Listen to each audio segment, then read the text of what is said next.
Beetroot powder വായിച്ച് വെച്ചതാണ് രാത്രി. ഇടയ്ക്ക് എനിക്കിങ്ങനെ ഒരു സൈക്കോ പരിപാടി ഉണ്ട്. അപ്പോൾ നമുക്ക് സ്കിൻ റൊട്ടീൻ നോക്കാം. ഞാൻ അത് വാഷ് ചെയ്ത് കളഞ്ഞ് കഴിഞ്ഞിട്ട് നമ്മുടെ ഡേംഡോക്കിൻ്റെ ഫേസ് സെറം യൂസ് ചെയ്തു. എൻ്റെ അത് 3ാമത്തെ ബോട്ടിലാണ്, കഴിഞ്ഞു. ഇത് ഇനിയിപ്പോൾ 3ാമത്തെ ഞാൻ പുതിയത് വാങ്ങിയതാണ്. സത്യം പറയാമല്ലോ, എൻ്റെ സ്കിൻ ഇങ്ങനെ നല്ലായിരുന്നു. എൻ്റെ പഴയ വീഡിയോസ് ഇരുന്ന് കണ്ടു കഴിഞ്ഞാൽ നിങ്ങൾക്ക് മനസ്സിലാവും, പാടും കുത്തും അങ്ങനെയൊക്കെ ആയിരുന്നു. ഇത് അടിപൊളി സംഭവമായിട്ട് ശരിക്കും നല്ല രീതിയിൽ നമ്മുടെ സ്കിന്ന് ഭയങ്കരമായിട്ട് ചേഞ്ചായി. പാടൊക്കെ പോയി കുറച്ച് ബ്രൈറ്റായി. ഇത് ഞാൻ ഇപ്പോൾ ഡെയിലി യൂസ് ചെയ്യുന്നുണ്ട്, 2 നേരം, രാത്രി രാവിലെ അങ്ങനെ. അത് കഴിഞ്ഞ് ഒരു ലിപ് ബാം ഇട്ട് കൊടുക്കാമെന്ന് വിചാരിച്ചു. ലിപ്പൊക്കെ ഒരു മാതിരി ഇട്ടിരിക്കുന്നുണ്ട്. ഞാൻ ലിപ് ബാം യൂസ് ചെയ്തു. അത് ഏതായിരുന്നു എന്ന് എനിക്ക് ഓർമ്മയില്ല കേട്ടോ.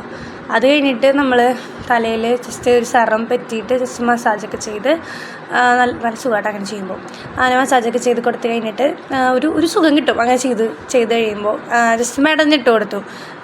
ഞാനങ്ങനെ മെടയാറൊന്നുമില്ല, പക്ഷേ എനിക്ക് അന്ന് മെടയാൻ തോന്നി. മെടഞ്ഞിട്ട് കൊടുത്താൽ നല്ലതും പൊടി നല്ല രീതിയിൽ വളരും ഉള്ളോടെ. പിന്നെ ലൂസിലിട്ട് ഭയങ്കര ടൈറ്റായിട്ടൊന്നും മെടയരുത്, അപ്പോൾ കുളമാവും. ജസ്റ്റ് വെറുതെ ഒന്ന് മെടഞ്ഞു കൊടുത്താൽ മതി, സെറ്റാവും. അത്ര ഉള്ളൂ. ലൈക്ക് സുഖമായിട്ട്. That's all.